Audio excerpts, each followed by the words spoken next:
அவங்க கிட்ட வெண்ணிலா கோவத்தை காட்டுறதுக்கான சூழ்நிலை அவங்க கூட நீங்க பழகிட்டு இருந்த நாள்ல இல்லாம கூட இருந்திருக்கலாம்ல.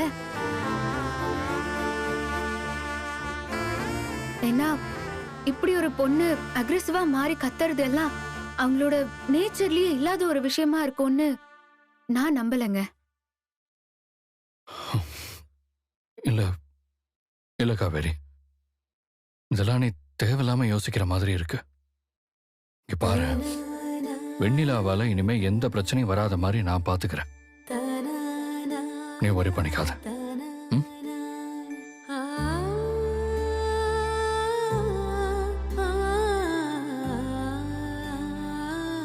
நான் சொல்றத நம்பு காவேரி.